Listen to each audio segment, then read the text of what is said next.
Good morning, everyone. Welcome to Accuracy in America, brought to you by Accuracy in Academia. I'm your host, Don Irvine, joined as always by my co-host, Brian McNichol. Hello, deplorables, dregs, despicables, chumps, Neanderthals, semi-fascists, maggots, and of course those dog-faced bounty soldiers. Of course. All right. News-wise, I was looking when I do these little things. It's like we basically hit or just about to hit officially the 1 year mark for Evan Gershkowitz's detention in Russia. That's right. Do you see any sign that the Russians are going to release him? Are they preparing for something bigger? My understanding is they are trying to get higher level people out of our prisons in exchange for him. So until we decide to part with some pretty bad hombres, that they'll probably keep it. Yeah, well, that's a real shame. They don't care about world opinion. They don't care about any consequences of not treating people right. So they're kind of free to do whatever they want. Yeah, and then and Putin has been reelected, right? In an election. Right. Ooh, that was that was a tight one. It was a nail biter, and he's got a little less tension, Yeah, and to follow it, and after that we have this attack, in Russia. Yeah, for which I guess ISIS-K has in one they want to claim credit for this. Putin wants to blame Ukraine for this attack, but there are 130 or so people killed in this. In the theater. Our intelligence warned them about this too. They said that there was some kind of attack on the theater being planned, and that it did not. The source was not Ukraine; it was Chechen independence or something like that. You're right. And supposedly ISIS people are responsible. The thing about this is, if Putin, he needs to direct the ire towards Ukraine, because that justifies doing whatever he wants to do to Ukraine. Hey, you came in and killed a bunch of our people. You got it coming now, right? But if it is ISIS, right? If it's these kind of people, these are people that Putin has not proven he can control, right? They seem to be able to operate with impunity and get away with stuff and do a lot of damage. And if that's the case, if Putin is not keeping those people safe, then election results or not, he's in political trouble, right? Because that his value statement is, I'm in control of all this stuff. I can make stuff happen for us because I have all the power. Well, if there's people here that have the wherewithal to challenge his power in this way, then he's not in charge. And so the whole balance of power in Russia is affected by this. Yeah, I mean, he kind of has this whole thing like, this is why you need to reelect me, is because I control having everything's fine, fine and dandy. I control all these things. You're going to be safe. And all of this, and we have our big enemy now really is Ukraine. We have to go after them, and all of this, and then this happens, and you're like, well, I mean, would that not make the Russian people think we're not so secure after all? How did this happen? And why did especially now with these reports that they were warned, why did they ignore the warnings? What did they not do, to prepare for this attack? All right. Well, you have a warning that somewhere in the largest country on earth, a vast nation, a theater is going to get attacked, right? So, yeah. I mean, what do you do? I mean, I guess you could, guard every theater, but I mean, that seems impractical too. You don't really know, and you don't really even know if this is true until it happens, right? So, I mean, U.S. intelligence is famous for not being all that accurate. So, I don't know. So, I don't know what they could do, right? I don't know really what you do with these warnings. There's sometimes, heightened warning is effective and makes a lot of difference, but it's not necessarily so. So what I mean with this though, I mean, if it is indeed ISIS, I mean, what is or can Putin do to prevent potential further attacks? Figure out where they are and go bomb them to smithereens. But yeah, I mean, but he needs to do that. He needs to solve that problem, even if he wants to pretend this came from Ukraine, right, and use it as a pretext for pummeling Ukraine. But you can't have, if there's any more Chechen attacks that are claimed by ISIS, right, then the story that they're all coming from Ukraine is going to fold. So he has to prepare for that. He's got to go get these guys one way or the other. Yeah, and it's really, I mean, even with his vast resources, they just kind of keep throwing people up at this thing with Ukraine. It's like it's very difficult for any country to fight a war on two fronts. You have to start dividing your attention and your resources. That makes things a lot harder. I mean, we've said time and time again. I mean, the whole Ukraine thing has been a huge slog. He doesn't need this kind of a monkey wrench in his whole war effort to try to take over Ukraine. So this is extremely problematic for him.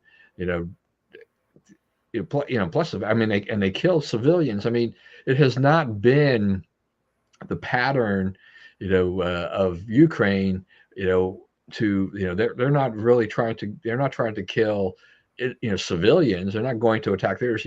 They're trying to make this, these military strikes when they can. So it's a little bit harder to me too for Putin to make this, accusation that Ukraine came in there to a theater and killed these civilians. It doesn't really fly. Right. But people sitting around having discussions like you and me are now get thrown in jail. Yeah. Right. Speculating on whether he's telling the truth. There's no bueno in Russia. So yeah. We can say that here. We just can't say that there. Right. That's right. So, the Russian people will not hear countervailing views. They won't be widely available.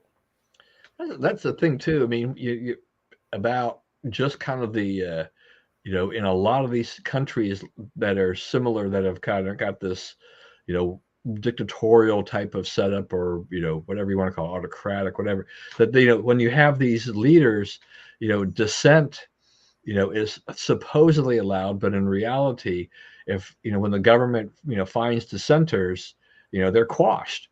Right. And same as here.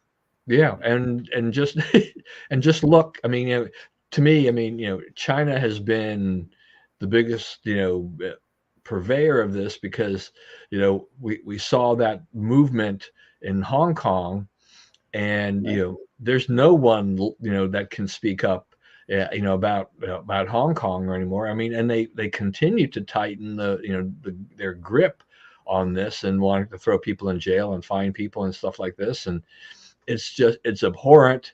And I don't know, I get a little bit, sometimes I get upset sometimes that, we stand idly by, while they do that. Of course, we've got the whole Biden family, China connection, and all of these other, things that are going on there. But, we're definitely not standing up to China at all. And they're really bid $25 million to the Biden family. Yeah, and then what were they paying for? That's what they're paying for. Yeah, I mean, and they've literally rolled over, Hong Kong, and it's just such a tragedy, where you chase out people and businesses and everything like that. And it makes me wonder whether or not I would ever desire to visit Hong Kong again. I don't, just would feel that it's just not as free as it used to be. Even in the initial years after the handover, from Britain to China, it was still, I was there, I visited, and it was great.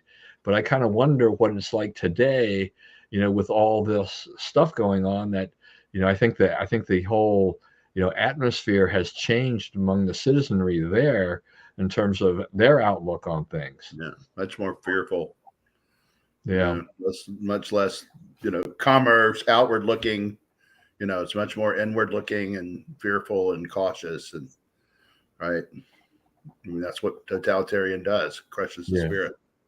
Yeah. Well, I also thought, I'm not sticking to my list here, but just things that are popping in my head too. Just as I read the Wall Street Journal and other places, just, it seems now more than ever, with regard to China, that more of the financial analysts and experts and whatever you want to call them are now standing up a little bit and calling into question China's figures on their GDP and the growth of their economy and stuff like that. You know, we've been sitting here discussing and talking about the Ministry of Health and what they do out of Gaza, in terms of what Israel is doing, how many civilians are killing, and all these, the brutality of it all. But it is coming from a propaganda point, and yet, for as long as we know, our analysts and experts have been willing to take whatever China has said, that we had 9.8% growth in this year, and inflation is just at this level, and et cetera, et cetera. Pretty much at their word. They really wasn't much dissent. Now it seems that for whatever reason that we've seen a little more transparency, or we've been able to see the property collapse in China. And then, and that has led to the fact, to where, analysts are now saying, okay, we've kind of covered this up or let this go, but we now need to tell people that whatever the government reports, take that with a grain of salt, because it looks like it doesn't look like A, it looks like B. Right. So like for instance, government makes a lot of decisions in China that they don't make here, like, how many apartments to build, for instance, right? So they have these huge, like, swaths of apartments they're having to knock down because they overbuilt. They don't have anyone wants to live there. So, you're spending zillions and zillions of dollars that you don't, it's not properly accounted. It's not put in the right place. The need analysis was not done. And so, people start to realize there's a lot of stuff on paper there that's not real. So, when you're asked, I guess when Xi was here, when he was in San Francisco for the Chinese New Year celebrations, he asked Biden for money. He wanted the U.S. to give China money to stabilize its economy. So you think about for one thing, we're $36 trillion in debt. We're adding $1 trillion of debt about every 110 days. And, this guy, he wants to borrow money from us. I mean, where do you think we're getting our money, right?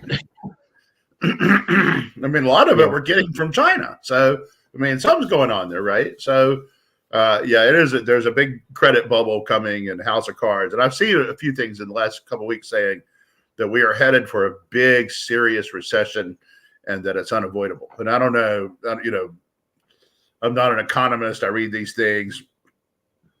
They seem reasonable, but, the other side seems reasonable too. So, who knows what the truth is, but there's a pretty consistent warning sounding that the credit bubble's about to crash.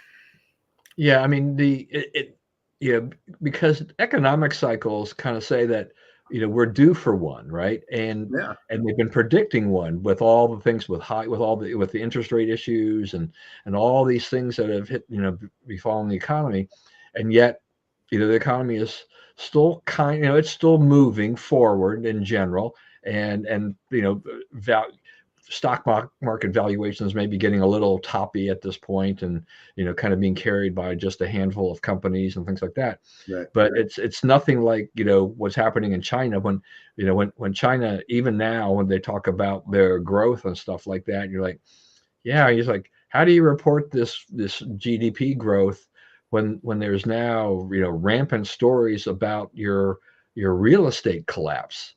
It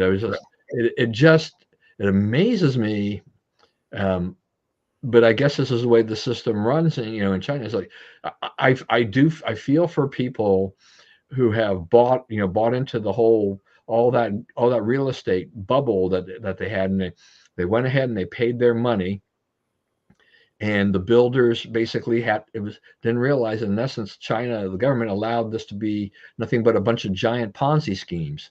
So the money they were taking in was going to finish off the apartments of the people that paid in first, and then the people near the end, they ran out. When they ran out of money, they were left with nothing, and there's no recourse for them, right? They put down their money and they have no way of getting that back. If you buy from a builder here in the United States, you have a shot, maybe not great, but there are some legal recourses, as a way to try to get some of your money back, and and all of There's this enough stuff. to dissuade most people from trying to do it. Right. You're not going to see the That's same. right. You're not going to see the same kind of thing happen here as you would over there. But there are no controls, I guess, Right. in essence. And so you just had all of the stuff, and the government. I think the government loved the idea that we're going to build these big gleaming cities and apartment buildings and stuff like that, and workers would flock there, and all of these kinds of things. They'd flock from the countryside and all this stuff. But the whole thing's unraveling, and part of that, once again, part of that unraveling is also that the population isn't really increasing like it was before. So they don't declining. Right. So they don't have they don't have this. I mean, Asia is is seeing these declines, and so they don't Historically have, low birth rates, extinction rate birth rates, and you got 119 boys for every 100 girls, right? That makes the problem really, really tough. Yeah. That's more central planning. Really, they're really going to be a textbook study in why you do not central plan, right? Because all their big central planning initiatives are crushing them now. They're crushing under the weight of the financial commitments they made, the law and order commitments they made, the population control commitments they made are all coming back, and and causing great penalties for the country. I'm just kind of curious too, because of this. I think this is going to be inevitable, at least the way the structure is now, is that, with this imbalance of male, female thing too, what that does. I mean, there's just, there's nothing they can really do at this point to reverse. I mean, I know that other countries in Asia have been, they're trying all kinds of things to try to get back on track. But that's a big nut to crack, because this generation of younger people, they're not as interested in that. They have a lot of other things going on in their lives, and for a lot of them, getting married and raising a family is just not high on their agenda anymore. This is not the 1950s and 1960s or whatever. It's a whole new ball game, and it becomes a crisis point for lots of countries in terms of where do we find people, the workers. We need more. We need women who are willing to to get married and have raise children, and so that the workforce can continue on. But there's going to be. We need to quit calling them chumps for doing that, right? Yeah. I mean, if you look at you go on and look at social media, it's like people just pummel the moms, like you're a chump, you're just doing what your husband says, you don't have a life of your own, and I mean, it's very they're beat up on for doing this. So you got to remember, they're not doing what they're supposed to do either. Yeah, I mean, if you tried to have a nuclear family, you're just going to get just broadly torn apart. There's going to be attack after attack after attack. That's not it doesn't fit the left-wing mindset of what it's kind of become pets over people in a lot of places. Right. We see lots. My own my youngest son, he's like, okay, when are you going to start having children here? It's like, you got 2 dogs. Right. You're good on dogs. The dogs are nice, but we want grandchildren before we leave some more. It's like, and there's a lot of we don't try to push it too hard because it makes them uncomfortable, I think. But it's just like, you guys aren't getting any younger. Things have got to get going here. But yeah, I hear you, and there's a lot of people are talking to their kids about this, and there's a lot going on that. The other thing is like, how do you sell it, right? Because they make the argument that it's a lot of trouble, right? It dominates your time, takes all your money, all this kind of stuff. It's a real commitment. 7 days, you have kids 7 days a week, right? You don't get to offload them on Friday and hang out for the weekend. I guess you saw this lady got arrested that she went on vacation and just left her kid in the house. He was like 2. That's right. There it is. But I think though the way to sell it is it makes you happy. the kids are hilarious. I mean, I don't know. Mine are. They do all kind of stuff that's just, unbridled hilarity, and they're fun to be with, and they're yours, right? They're people that they're little yous. It's like what does the next generation model of you look like? Well, there it is, and so it's interesting to watch, and it's very fulfilling, and it's not, I've had a blast being a dad. My kids are boys, Yeah. but I think people should explain that it doesn't make you miserable. It makes you, it's fun, and it's funny. It's hilarious. My daughter was born on my 43rd birthday. And, I've laughed a lot more in the, 19 years since than the 43 before, right? It's just been a blast. So, I think that's one thing to talk to people about is like, they're telling you this is miserable, but it's really not. Yeah, no, I mean, I think one of the things you hit on there too, though, is just expense. People have put way too much focus on the expense of raising a child. Okay, we know it's not going to be cheap. You got to feed them, you got to clothe them, you got to send them to school, and you may or may not pay for their college education. Maybe they'll help get some scholarships, or maybe they'll work through college or whatever. Right. And all of that, yeah, it is expensive. But it's just to me, it's just so silly to put a price tag on a child, on a human being like that. Yeah, they go there like, well, we get dessert at the restaurant. I'm like, I get dessert too. That's why I look like this. Yeah, but I mean, so what that you have a lot of money, right? You're 80 years old. What's going to happen to you? Who cares about you when you're 80 years old?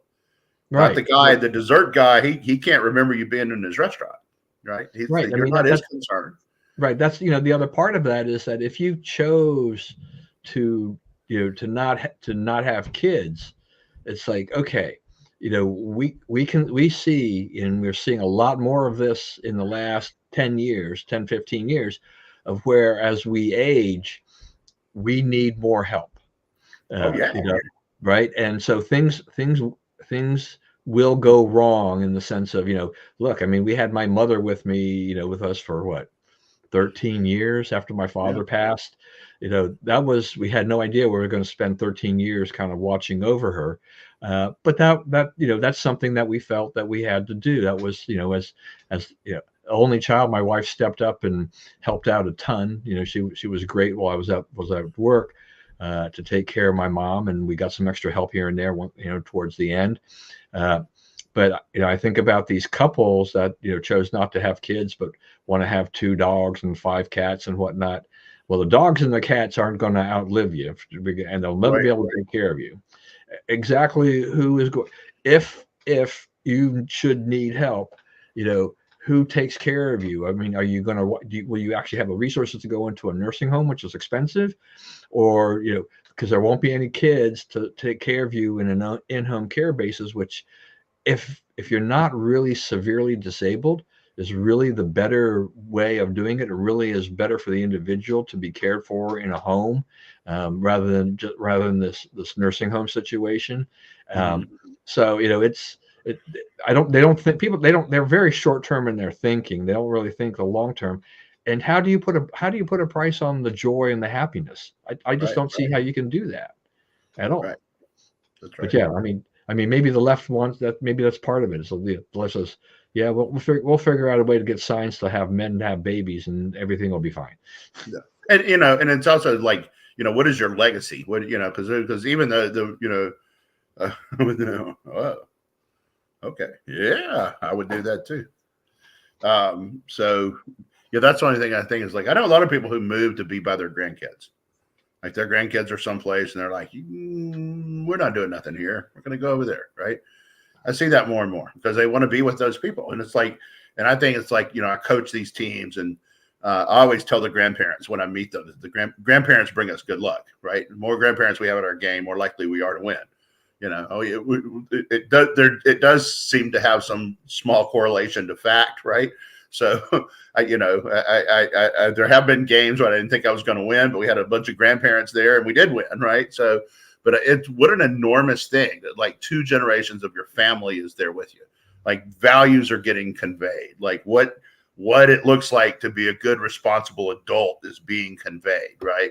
So I mean, like the examples are being properly set, right? And the fact that they're honoring family. Like a lot of societies, like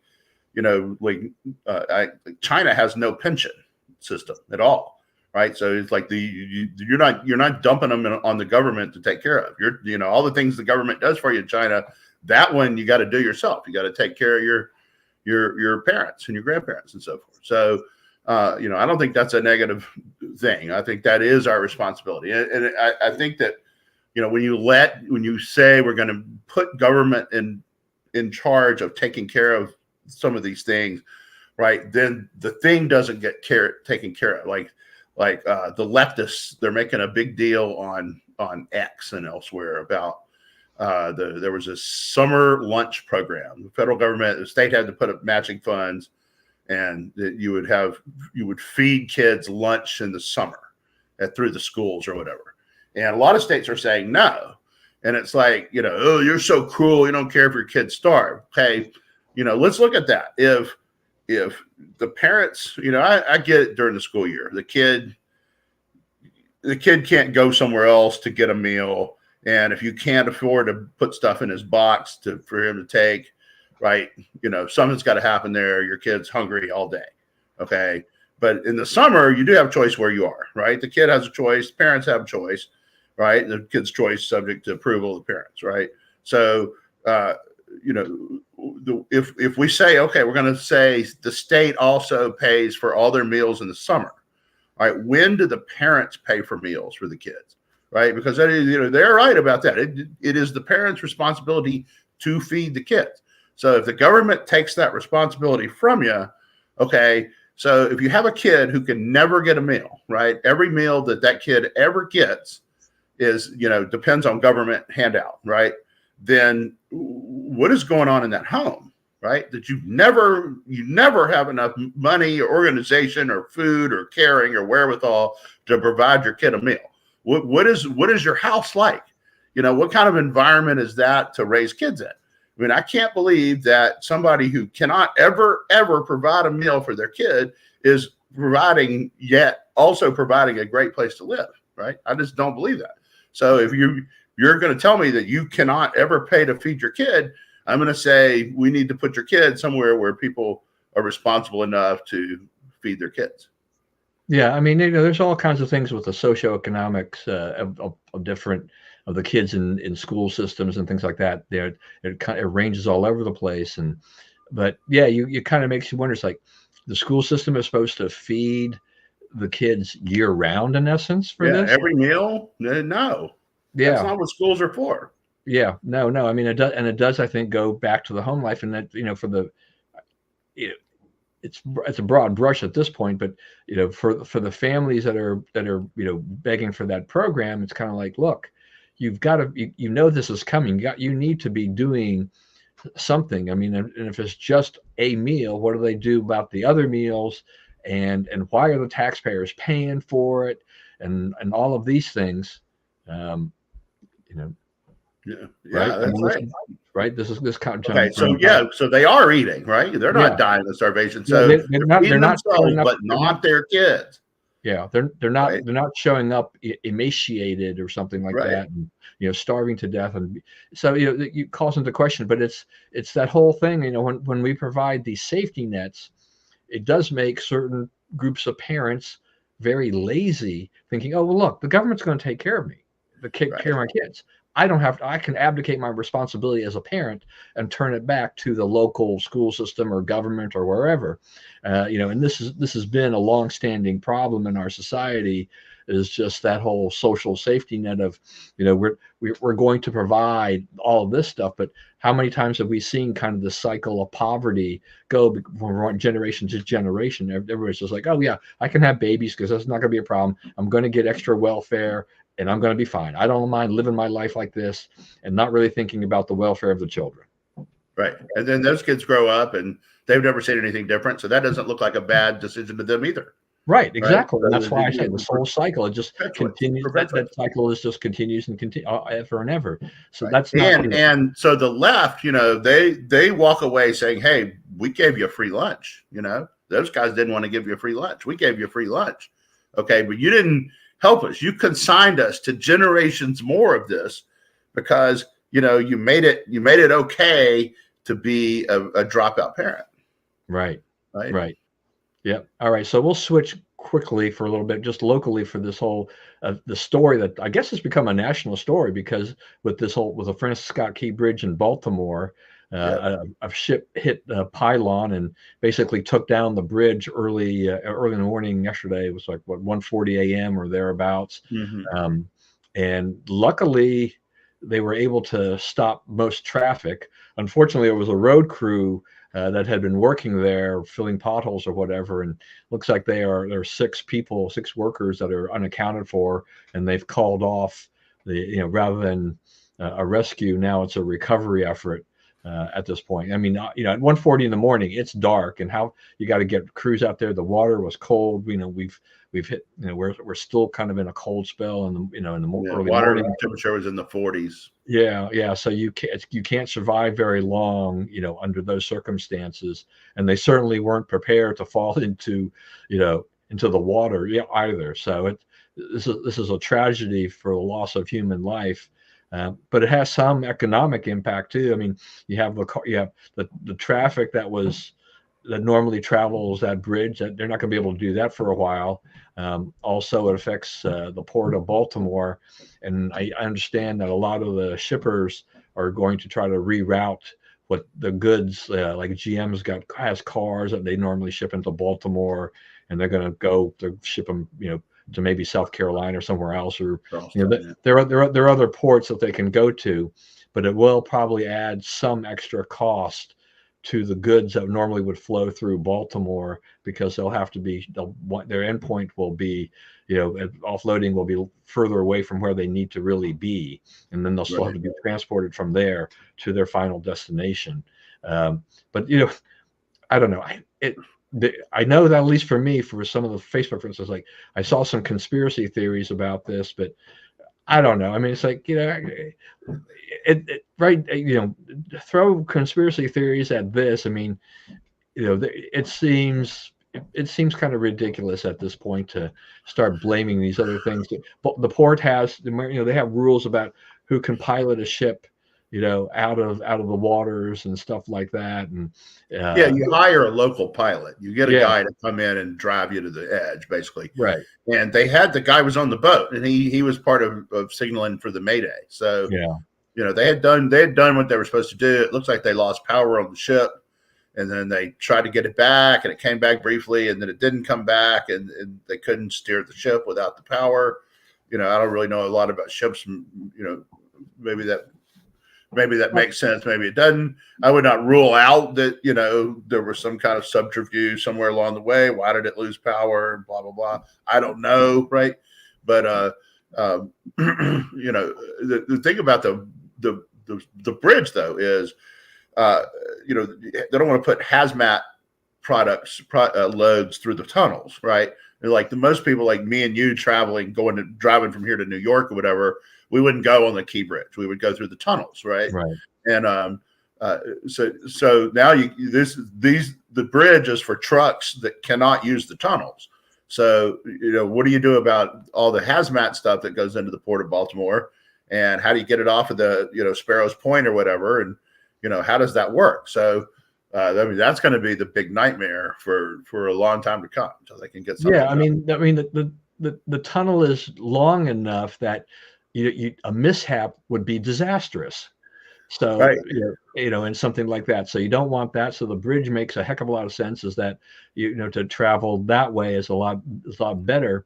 But yeah, this is going to create a lot of problems.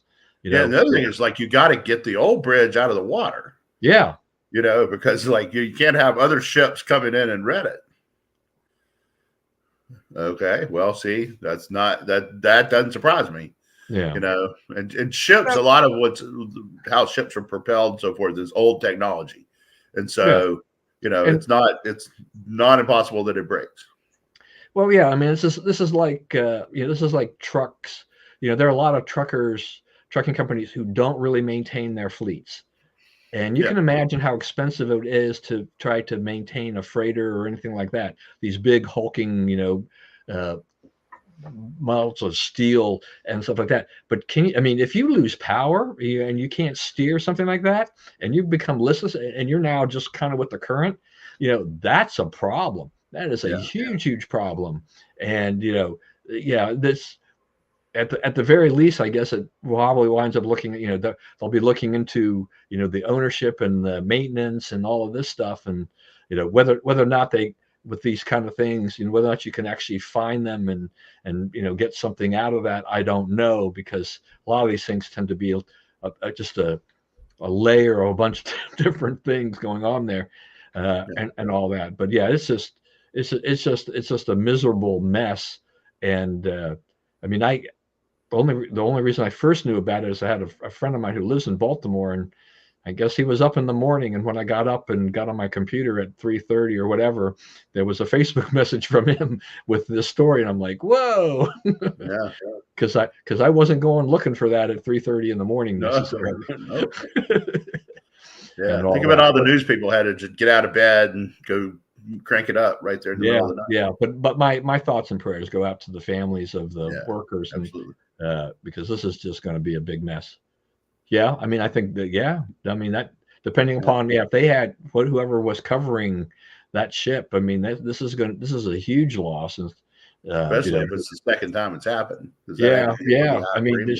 you would say the state of Maryland or whatever, who operating the bridge. I mean, there's so many people, there's so many ways of getting sued by so many different entities and people, that, yeah, that would, if you're not a well-funded insurance company, you're going to have a problem, in doing that, and taking care of that.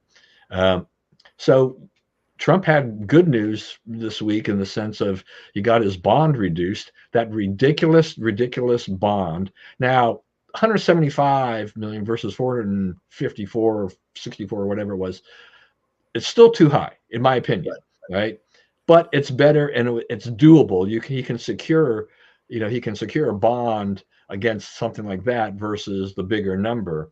But so this is ridiculous. I mean, the Also, a finding that the trial judge went too far. yeah.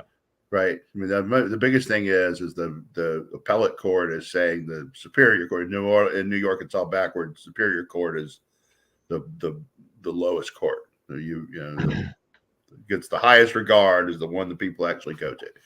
So the Engeron, is gone way over. His idea was to punish and work with Letitia James, do everything they can to make Trump look bad and go broke and have to sell his properties and so forth. And it now looks like that they've cut the amount that he has to post, and it looks like that his has pretty good chance of succeeding on appeal. A lot of the cases against Trump, there was good news for him on a few of the fronts, right? Is good news. It looks like the 1522 stuff is going to get thrown out. He's already had some of the Georgia indictment was thrown out. Six of the counts. All the counts related to the perfect call to Raffensperger, which Trump has said all along. I did nothing wrong in that phone call, and when that phone call was raised, when people said, "Oh, this is going to be an issue," Trump said, "Oh, well, here's the transcript of the call. Read for yourself every word I said." Right. So he obviously did not think he had done anything wrong, and the judge has already thrown out those counts. So. I think that's interesting because, like, you see the left, they're always harping on I need 11,000 votes. Well, he's not in trouble for that anymore. So a lot of the rest of that case looks like it's on the verge of falling apart too. So, other than the Alvin Bragg case, which has its own sets of problems, it doesn't look like any of them have any chance of coming to trial before the election. Yeah, and I kind of wonder in the back of my mind, when Trump was boasting, before that he had $400 million in cash or whatever it was, whether or not that doesn't give Engeron a chance to say, okay, well, here's the fine. It's like, right. That's what Trump said. He's like, he found out how much money I had, and that's how he set right. the fine. Yeah. So and set the bar up there like that. It's like, this is where it's like, Trump, why don't you just not say those things? Can you not? Is there a way Well, I not to mean, put that otherwise out? you're letting their version be the version everybody hears. Yeah. Everybody always says, "Oh, if he would just shut up." Well, no, it wouldn't. It wouldn't help him. They're doing these things to him anyway. Yeah, I just don't know. I don't know if it would have been as high if he hadn't thrown out that initial number. I think there's no doubt to me that these are all political trials, show trials. Right. There's a vendetta going on here, and all of this, and so and it's all been I mean, the reason that Trump is the presumptive nominee for the Republican Party, it's largely is thanks to all these things. I mean, Right. right. I And mean, ahead in all 7 battleground yeah. I states, mean, and the popular vote. Right. yeah, he got a big boost from this, which has probably befuddled the Democrats and the left. It's like we thought we'd sink him, but no, we've actually helped raise him up, and to a large degree that he's succeeding, and that's definitely striking fear in their hearts for November as it approaches. He's succeeding. They have a big cash advantage, right? The Democrats over there go, "Oh, we got way more money now." It's like, yeah, you do, but he is raising money without ever leaving home, right? He's sitting down there at Mar-a-Lago. He has these expensive dinners that people come to all the time to raise money, and he has, he's selling. He has the new what is it? Proud to be an American Bible that he's selling, with Lee Greenwood, and it's got all the foundational documents of the country. People don't realize, the leftists all mocking that. Oh, Trump, who is he to sell the Bible? Well, a lot of people are like, man, the Bible gave birth to the principles on which the nation was founded, right? And like Trump followers hold this to be true, to a far greater degree than non-Trump followers, right? That it is Judeo-Christian values. It is informed by rights that come to it or endowed to us by our Creator, right? Remember, there was, I guess you heard Prisbilla. Did you see that one? You know who she is? She's Heidi Prisbilla or something like that. She's one of okay, yeah. Talking heads. And she got these Republicans. They don't think their power comes from government or the president or anything. They think it comes from God. Can you believe that? And it's like, well, it's only because the Constitution says that. That's the reason we got off on this crazy belief, right? So and she's been mercilessly mocked, and deservedly so, for that statement. But the fact is Trump is putting together some powerful forces, right? That, a lot of the people who believe in Trump do believe that, like, if we will run America as he, not detail by detail, but as he generally describes, we will be running it in a godlike way, right? We will be running it in a way that God would appreciate. We would be fighting abortion and injustice and human trafficking, and try to make people happy on their side of the border without trying to sneak onto our side of the border and stuff like that. So the fact of putting all those things together, those foundational documents, and Lee Greenwood's involved with it, so it's it's full MAGA indicia all over it. It's a smarter marketing technique than anybody thinks, right? Yeah, and Bibles have been sold on much worse pretenses. Yeah, no, I mean, I think I do think it's a little amusing. I mean, you can leverage the Trump name, which among his followers, you can sell just about anything. Right. The real credibility for a Bible, with Trump's name on it, really, I think, comes from the fact that it's, Lee Greenwood, and they call it "God Bless the USA," based on, type of thing. And so that is because I don't think, if you interviewed a bunch of, 100, Trump supporters, MAGA people, that they're going to really say that Trump is like this big God-fearing, church-going guy. You're a spiritual leader. You're a spiritual leader, right? You're right. Yeah, that's right. Yeah. When is okay, but the other candidate is assaulting your faith, investigating your church, right? Trying to jail your supporters, right? That's that the choice is, it's a binary choice, Yeah. Neither one of them are perfect, but what Trump's doing is a lot closer to what those people want than what Biden is doing. Yeah, no, that's very true. So, we're in this interesting period here where we've had, several House announcements about retirements. Some had planned to to leave after the election. Though Mike Gallagher has now decided to leave next month. He's just a few weeks away from leaving. So it temporarily, as these guys leave office before the election, it actually, reduces the House majority and what Speaker Johnson has to deal with in trying to get, things done, at all, and just makes things very tenuous. I don't recall a period of time where we've seen, House members resign like this, before their term is over. I mean, really just leave like this, in the numbers that they're leaving, and then, creating this very potential crisis for the leadership. I mean, he's at the point now where it's like, he may need Democrat help until the special elections are held and bring his numbers back up in the Republican districts again. But it's still just a razor thin margin. And I really don't, I think you're probably more optimistic than I am about November. But I still think the jury's out as to exactly which way the House goes in November, because I just don't see the Republican House as having been all that effective.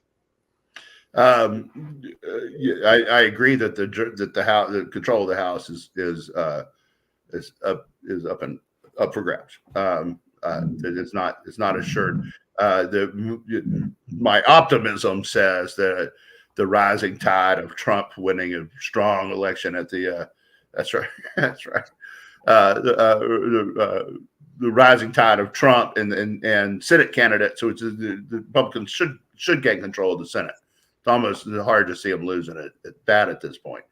Will lift enough votes to keep the House in Republican hands, but that's far from a certain thing. I'm saying that's the hope, but that's not the plan, right? The plan is, on the other hand, the plan looks a little more hopeful now because of the change of control at the RNC. Contrary to the Democrats are like, you put his bimbo daughter-in-law in charge. She's actually done a pretty good job of like getting started on the stuff that needed to be started on, going after, and they're working with Scott Pressler from down here. I think you know him, right? You know who he is? Yeah. Yep. So he's working with them. Scott Pressler says there's 80,000 hunters in Wisconsin who are not registered to vote. 80,000 people who are hunters in Wisconsin, in a battleground state, maybe the closest of all the battleground states, who are not registered to vote. Do you sign up those 80,000, get them to the polls? What percentage of those people do you think vote for Trump? Right, probably 3/4. Right, if they're gun people, if they're Second Amendment people, it's hard to see them not being for Trump. So they're identifying those publics, and they're actually committing the resources to go after them and so forth. So I look for good things to happen, some momentum to develop over the summer behind them. But the question was, he has it'll be down to 2 votes, a 2-vote majority with the exit of Garcia. But I think whoever wins Kevin McCarthy's district, which will be a Republican, that's a certain. I think there's 2 Republicans running at this point. 2 Republicans in the runoff. Right. I think that gives him that one back. And Garcia is waiting till April to leave. Gallagher. I'm sorry, Gallagher. Because he wants to make sure that they cannot hold a special election to fill his seat. Right? He wants his seat to stay vacant until November, rather than have another Republican get in there and vote with Mike Johnson. Everybody wants to trash Mike Johnson. There's now a motion to vacate the chair from Marjorie Taylor Greene. No one's doesn't seem to be a lot of energy behind taking up that motion, right? Voting it, bring it to the floor. Unlike McCarthy, he did not promise to bring any motion to vacate to the floor, so he's not bound by the McCarthy promise. But he stood his ground on Ukraine. He stood his ground on the border bill, right? Those were bills where like everybody in Washington is leaning on him to cave to the uniparty, and he's not done it.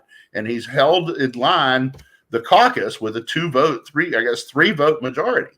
So I don't know that I don't know how you can find a lot of fault with him right now. I mean, he can't move forward in the current climate, but he's not taking any steps backwards. And I think you have to attribute to that to a lot of personal strength on his part. You go down to a meeting at the White House and you have the president, the Republican leadership of the Senate, the Democrat leadership of the Senate, Democrat leadership of the House, all ganging up on you to make you change your mind, and you walk out of there without changing your mind. That's pretty strong. That doesn't happen a lot in Washington. Yeah, I mean, he held the line on some things, but I mean, the Republicans went through a lot of turmoil in ousting McCarthy to come to this point, and then Marjorie Taylor Greene, throws this motion to vacate. Now, like I think she just threw that out there as a trial balloon or whatever, and just because she is who she is, and that she's mad about the funding and there's bill. There's nothing that's going to happen to it. I mean, Matt. I don't think Matt Gaetz is as angry now as he was, back in October, right? Or whatever. So it's there's not, like you said, there's just really not enough steam here behind that to happen, and they really have to think that there's 7+ months, or right around 7 months, till the election, 7.5 months maybe till the election. So they've got this is not a fight you want to have with an election, staring right down at you at this point. You're just way too close. And let's focus on doing the work and getting out there and getting reelected and electing other Republicans and keeping that majority.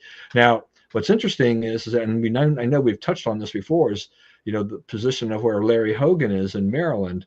There is some polling that shows that Hogan is solidly in the lead right now against his opponents. Now, we don't know who his opponent will really be. We don't know if it's going to be David Trone or Angela Brooks. So once they have their primary, which is in early May, I think, it'll be a clearer picture, because he'll actually have an opponent, head to head for sure. And we'll see what kind of money and what kind of things, they're going to go on there. Hogan is definitely riding a wave of his popularity from when he was a governor and his high name recognition, which neither Trone nor also Brooks have quite as much.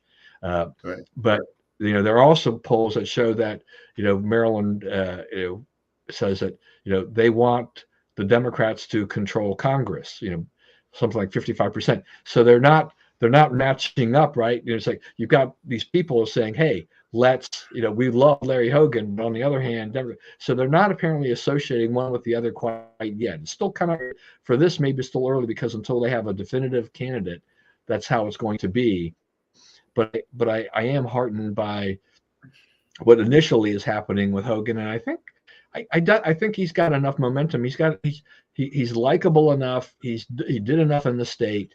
He didn't look. He governed the way he could, only way he could govern Maryland. In essence, he having a Democrat legislature the way that was, there's just you can't do too much, and so he picked around the corners and stuff like that. And because he went anti-Trump, I think he attracts more people this way. So there'll be some Republicans that won't vote for him because of that stance. But there are not a lot of Republicans in the state of Maryland, and you can get those middle of the road. All those independent, unaffiliated. You can get that. They're becoming a growing number in Maryland. They could easily offset, just disgruntled Republicans who don't like Hogan. Right, but it's a long-term problem. He's a problem. Yeah. Collins is a problem. They're sort of on your side, but when you need them most, they let you down. It's just, I don't want this to get to where we're depending on Larry Hogan to save the country, because, he's clearly not up to it. Right. Also, one thing I think is interesting, though, in Maryland is that the party seems to be lining up behind also Brooks and not Trump. And, like I just was Sharon Baker, former PG county executive, endorsed her. And someone else I saw, a big party person, Democrat in Maryland, endorsed her. She's starting to collect the endorsements. So, I don't know. Trone seems to me to be the more formidable candidate, but, he almost lost to Neil Parrott. So maybe not. So it'll be interesting to see. All right. Just one quick thing here, then, and we'll wrap it up. So, gotta love Senator Kennedy. Love Senator Kennedy, and that whole thing on with this Olympic skier Schumacher on climate change, on it was just hilarious just to watch him because he's supposedly the expert witness, and this guy couldn't explain diddly squat at all, and got totally embarrassed by Kennedy, and he's just like, yeah, Kennedy, I give Kennedy credit for being prepared and knowing what to do, and taking these people that the left props up because, oh, he's an Olympic skier, this is a named person. We've seen the effects of global warming. Right, it's like, right, okay, right. So tell us about it. Well, yeah, and Kennedy totally ripped him apart. So anyway, yeah, he also does that. He does that to the judicial nominees, right? And he'll say, "What's Article 3?" And they're like, "I don't really know." It's like, okay, you can't be a judge if you don't know what Article 3 of the Constitution is. You just can't do it, right? And he gets these things, and he gets them on like basic, easy, law 101 questions. And the judges, the people the Biden administration is putting forth as judicial candidates don't know. So you have to, he's raised an issue that, like, they don't care one whit if the people they nominate for judgeships are competent to be judges. They don't care at all. They want ideology and nothing else. So that's part of what's happened in the judicial system. Yeah, so, Kennedy's doing a great service for the nation in what he's doing. Yeah, I'd just say it's like if you're on the other side and you're going to be facing Senator Kennedy, you better put somebody good up there. Yeah, that's right. Not some celebrity status person who'll just talk about all this ephemeral stuff and all this, but who actually knows and can go toe to toe, because this is just a constant embarrassment for them that Kennedy just takes them down, each one of them, and he does just dismantle them. So yeah, anyway. I thought the kid though. I thought what he did at the end was smart. He's like, I don't know about that. I'm here to talk about this other. Yeah. It's like, okay, but you got to know about that, right? And Kennedy made his point. You can't come up here telling us what science policy is and don't know anything about science, right? So, but the kid, he stayed out of trying to pronounce on stuff he didn't know about. So, right. All right, we're at the end here. I'll give you about 60 seconds. 60 seconds. I punched the wrong button. Let's see. The whole Ronna McDaniel thing is just hilarious. So Ronna McDaniel was hired by MSDNC to be, on their panels and whatnot. And then all the personalities on there, went berserk. And so they decided to unhire her. So she's now saying she's going to sue them. I don't know how actionable that is. I think a big fat check will get written to Ronna at some point out of all this. But the lasting searing question about this is, one of the three major news networks in the country is now basically being run by, radical left-wing nut jobs, right? And they tell the bosses who they can hire and so forth. That's not going to be good. That's not going to redound to the benefit of NBC. This precedent set here is horrifying. So. I don't know. Maybe some will say, well, don't hire her. Put your emphasis on not hiring people like that in the first place.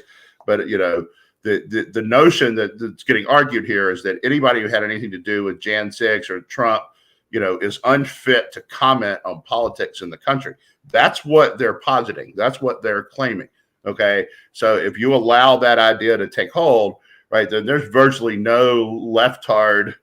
Radical leftist ideas you will not embrace. So, I think that a bad thing happened for that network, and I think that it's going to get much worse before it gets better. All right, yeah, and just on that, as I close too, the thing too is that Ronna McDaniel was not going to be Michael Steele or Steve Schmidt or these other guys who will just turn around and bash the party, which is what they want to, under the label of Republican, right? She was going to probably stand up for the party and a lot of other things. And that also, that got under the skin of the left. So anyway, with that, I need to wrap it up. Please, as always, stay safe and stay well. Remember, we live in the greatest country in the world. Do not let anyone tell you otherwise. And as always, God bless America. Thanks for those who joined us today, and we will see you again next week.